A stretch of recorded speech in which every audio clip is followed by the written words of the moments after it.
I've seen this before so many times. Heard the story so many times. I'd wager the more times you can get that in 20 minutes, the more that they will pay.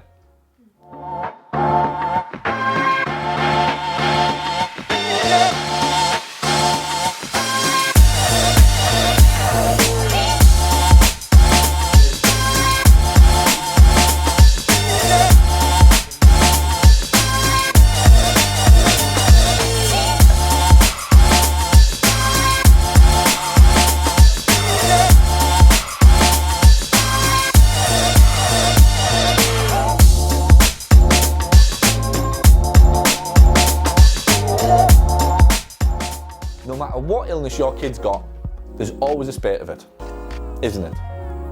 And do you know why that is? Because parents feel bloody good about themselves by telling everybody that it must be going around. This is the same concept, right? Every woman whose kid gets a disease or an illness, I come in on a night, right? If Harry's got a runny nose, every kid in the fucking school has a runny nose as well.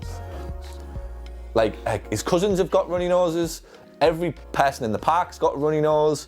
There's a bug going around. There's a bug going around because it makes her feel okay about it. Because if Harry's the only one with the bug, there's a problem. Nobody wants to be the only kid with a bug. Like that bug. It's okay if every sod's got the bug because you feel comfortable. Because I'm not that special.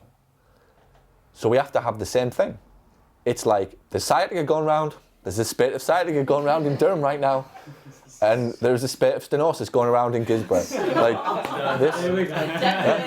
There is. I'm sure there is, right? But that's the concept of this. You want, again, I'm going to leave you to go through the process with yourselves, but you have to understand at that level. That's what you have to invent, the plague.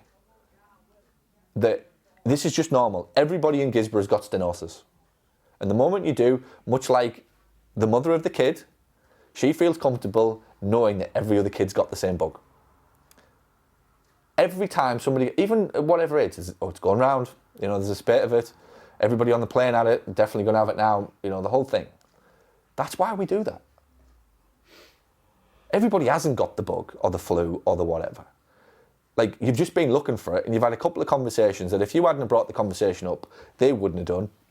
But they were going to have it anyway, whether you brought the conversation up or you didn't. And when your kid hasn't got it, you're not talking about it, so they're not bringing it up. So that, for me, is how you make discovery visits work. Challenge the problem, the fear, which is the fear, the negativity. Why? What are you doing here? What's going on? All right, good. So, you've been let down. I get it. We hear this all the time.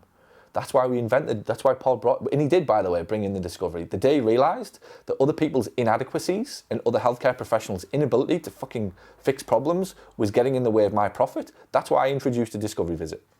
Because that's the truth. All of these people have gone before you. And even if they haven't had treatment off them, it's still the friend. Don't think for 1 second that the coffee shop conversation isn't, I'm thinking about going to see a physio. Oh, why do you want to go and see them? What, you're going to pay for it? Oh, I went to see one like 13 years ago and it was, I had one session, it wasn't very good, so I walked out. Well, how have you been since? Oh, I've been crippled with back pain ever since. But I listened to his fucking advice. That's what's going on to 8 out of 10 of them. So your antidote to that is, I hear this all the time. I'm actually getting pissed at the fact that so many people are suffering with sciatica in Gisborne. There are so many, how old are you? 46. There are so many 46-year-olds in Gisborne today with sciatica. Really? Yeah. So people with sciatica come here? Yes. All right, well, I better come here then, better not? Yep. How many bridges can you build?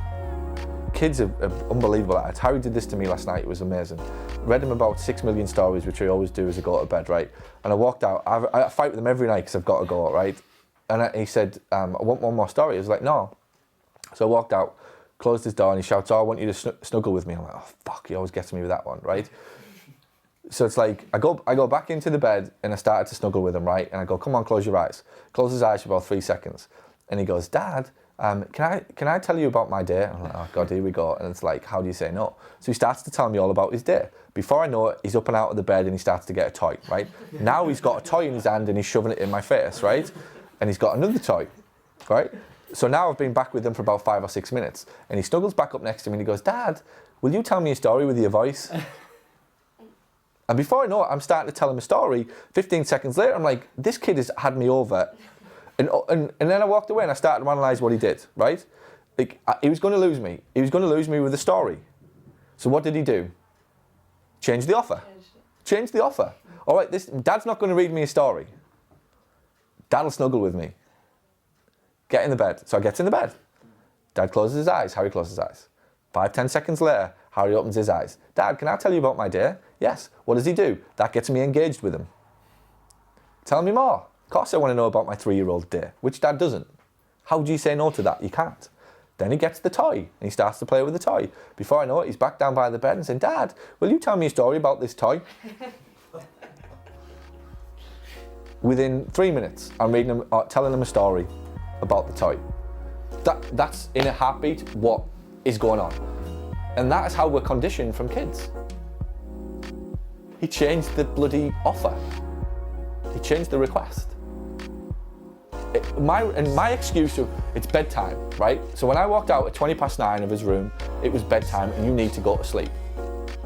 What changed within 3 seconds for me to get back in the bed and listen to a story with him?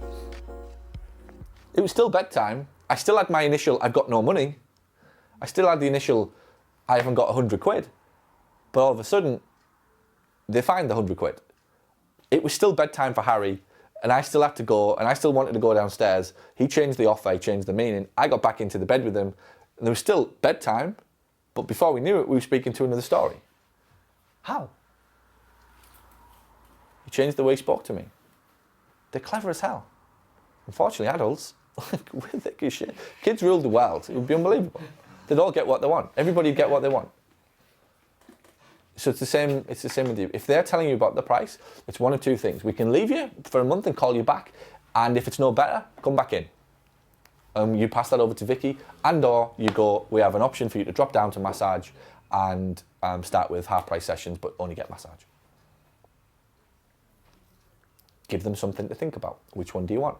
Don't fight with them. Don't drop the price of the physio session. They've been given the discovery. That's our hand to go. If somebody then starts to go, well, I want you not, get the hell out. You took the piss.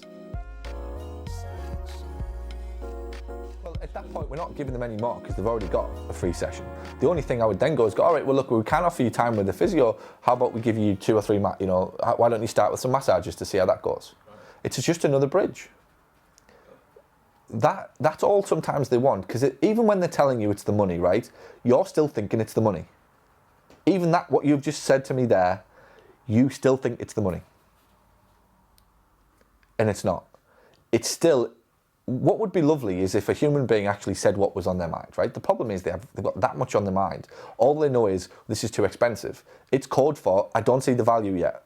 I still think I'm going to get ripped off here. And if you ask them the question, if I could 100% guarantee that this will go, would you give us the money? And they'll go, well, of course I would. So it's not a money problem. It's a value problem. All right, listen, I understand that right now you don't want to pay the full fee. Well, good. We can't discount the session, but what we can do is start you off with 1 or 2 massages with our massage therapist. That will be half the price or whatever. And why don't you start with 2 or 3 sessions with that? That you will get some relief. We're not going to get to the full root cause of the problem, but we can start you off so that you can learn to get to know us and trust us and see some benefits before you go all in with us. At that point, you've changed the metric of success, because they're now paying to see if they trust and like you, rather than an outcome. But if you say, have a few sessions with a massage therapist, and if after 3 sessions you're any better, then we'll upgrade you to physio, you lose that one. Do you see the difference there? But then if you say, hey, have a few sessions with the massage therapist so that you can get to know us, like us, and trust us before you move up to the physio sessions, you've changed the metric of success. Now they're coming in looking after 3 sessions going, do I know, like, and trust these people? Yes, I do. Time to move up. Everybody else is going, have 3 sessions, and if you're any better, then we'll upgrade you, which is ridiculous, because if you're any better, they're not going to upgrade. And if they're not, they're fucking off. But that's what would come out of somebody's mouth, because they don't understand the difference. I'm now asking you to judge me on know, like, and trust me, not the variable of treatment, which is when you lose. You will lose when you start to go, if a patient says, oh, let me have 1 or 2 sessions, you have to go, all right, but you are not judging me on an outcome after 2 sessions. You can judge me on whether you like me and you trust me. That's it. So can you actually address it? Like, absolutely address it. Slap them in the face with a baseball bat with it so it tattoos them on their forehead. You have to. And if they don't like it, no problem. But that's the right way to do it. Price is code for I don't know enough. Price is code for you haven't shown me enough. Right. You can do what everybody else does, right? Most businesses fail because they live in a world of, oh, they don't want to pay, right? You can't control that. You can control the one that says, I didn't do enough to show you the value so that you would want to pay. I didn't do enough to get you over a bridge, to give you 2 or 3 different bridges so that you can get on the path to recovery, but start with baby steps. That's all. So in the back, on the locker almost, you're going to pull out is well, why don't you start with the massage therapist for 2 or 3 sessions? It's half the fee. You won't get all of the value. You're not going to get, full access to what we would like to give you, but you will get some relief. And if you know, like, and trust us at that point, ask us if you want to upgrade.